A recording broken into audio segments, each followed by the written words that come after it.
everyone, and welcome back to another episode of Ben Talks About. And as you have probably caught on by this point, we are taking a look at the Death Note manga series once again with Volume 4. Now, one thing that I sort of noticed, and not as I was reading this, but as I was writing the script for this video,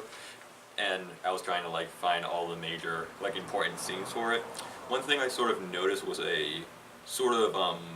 overlying theme with each chapter, that being a sort of theme of affection of some kind, and it actually shows up during the first part of the volume, where L is actually wanting Light to help join the task force and help with the Kira case. And the first character to show this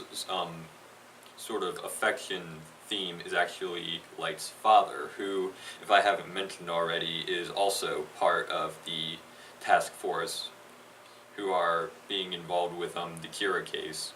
And considering the fact that his own son is under suspicion of possibly being Kira, that of course makes him incredibly tense. And whenever Light brings up the idea that if something happens, then Light's suspicion of being Kira would be, completely clear, that sort of gives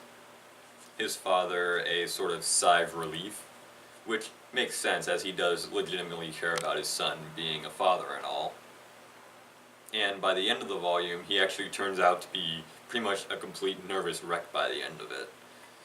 So, afterward, Light agrees to join the task force, and they show him all of the evidence that they've had while during this case, and he concludes that there is a possibility of there being a second Kira, which is the same sort of theory that L had when he explained this to all of his fellow task force members, and it's almost word for word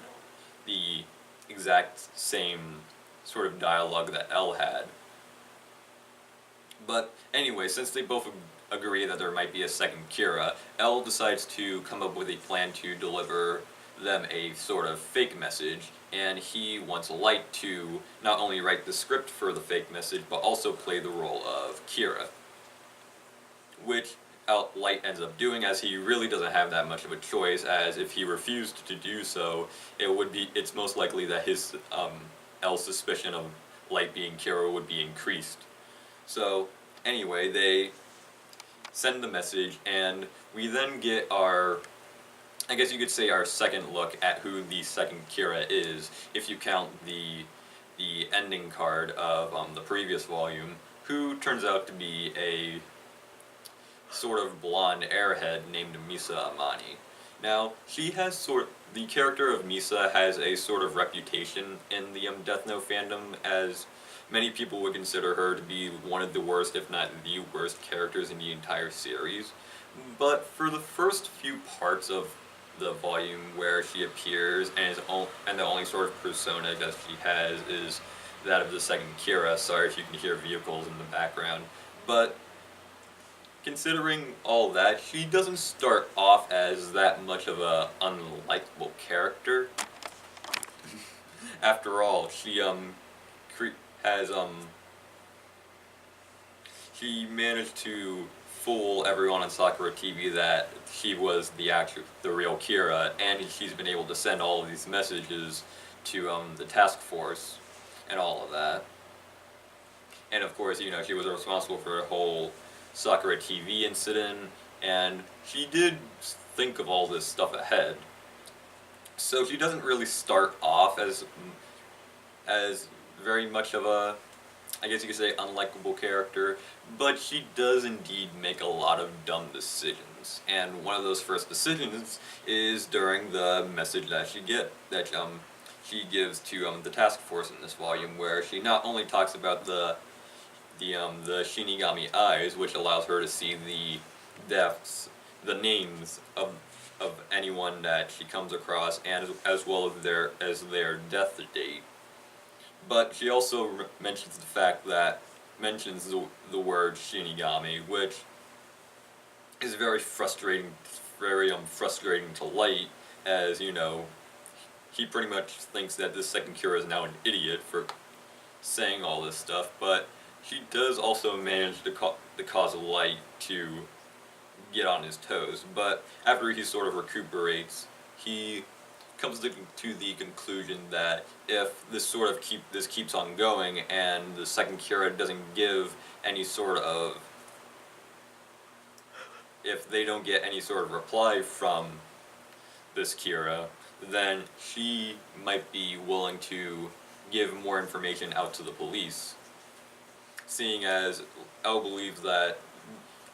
she's not the second Kira isn't doing this for the because she's following the real Kira's ideals, but rather because she simply wants to meet them.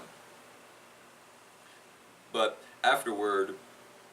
we get a little bit more screen time with Misa, as well as the Shinigami that gave her her death note, whose name is Rem, and they actually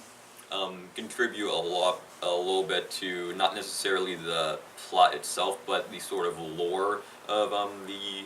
Shinigamis themselves, which we sort of hovered around during the previous few volumes. Like we find out how how Shinigamis are able to die, and all of it really sort of adds a lot more substance to this world that we know very little about. After this, Misa gives the task force another message as well as a sheet of paper with a whole bunch of diary entries about certain things that were going on in her life, and they decide to take this time to find any sort of location that is mentioned in this diary and go to that area in case the two Kiras are planning to meet each other at one of those places, and Light volunteers to do so. And this is where we actually see Misa once again, this time in heavy disguise, and thanks to her eyes, she's able to figure out that Light Yagami is the real Kira. And she makes this prominent and says that she knows who the real Kira is, which, sort of surprises Light, as no one could have possibly knew from the huge crowd he was in who Ryuk belonged to, I guess you could say. But they then take this time to give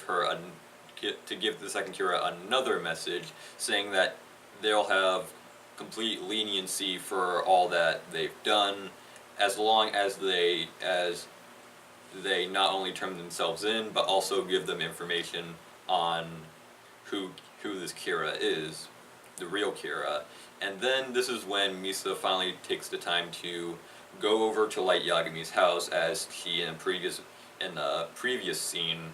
did a whole bunch of research on him and figured out where his address was. I don't know what sort of website she went to find that information, but she goes to Light's house pretending to be one of his friends who went over to return a important notebook to him, and when Light touches it, he can actually see Rem hovering right over Misa. So now he knows that Misa is the second Kira. They then go upstairs to Light's room to discuss their entire situation, and this is where the sort of personality that Misa is sort of infamous for starts to, I guess you could say, wear its ugly head, as she mentions that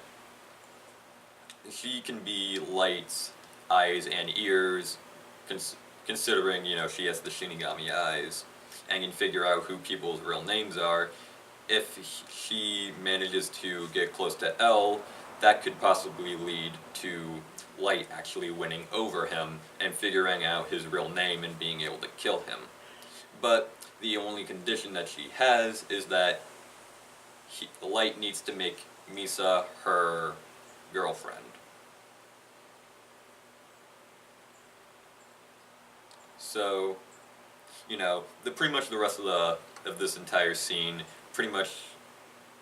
consists of, Misa wanting to always be close to light, and, and that kind of stuff, and Light's of course like, no, Misa, that's not how this situation is going to be able to work. Because, if, Light is suddenly seen with this random person who they're not aware of, there's a chance that they might be, um, become major suspects of the possibility of them both being Kira, if that sentence really made any sort of sense at all. And Light would take more of an opportunity to be more, I guess you could say, aggressive towards Misa, but Rem is there, and Rem actually has quite a few feelings for Misa, and he tells Light that if anything bad happens to her, he'll just straight up kill Light, regardless of any sort of the situation. So afterward, they all get situated and Misa leaves. After this, the task force begins inspecting all of the security footage from the two locations, and this has one of the task force members follow around and observe what Light is doing. And eventually this leads to L reappearing at the college to, of course, you could say, talk to Light as if it was like a normal conversation, but Misa decides to interrupt both of them and introduce herself. And at this point is where Misa is then captured by the task force and has then started to be interrogated by them, because there's a possibility that she might be the second Kira. And this is when Light has to pretty much have a last resort as Rem goes over to where Light is, and they sort of discuss what they're going to do with Misa being captured, as well as giving up her ownership of the Death Note, which Rem explains would erase all the memories that the person had of the Death Note and any sort of things related to Kira. So now Misa no longer knows what L's real name is, and she pretty much is rendered kind of useless to Light, you could sort of say. So L then decides to turn himself in, as this is part of his major plan, which will then result in him having to say goodbye to Ryukin and Death Note forever, which is where the volume ends. Now, back to what I sort of alluded upon, I sort of mentioned about the sort of overlying theme of affection that characters have for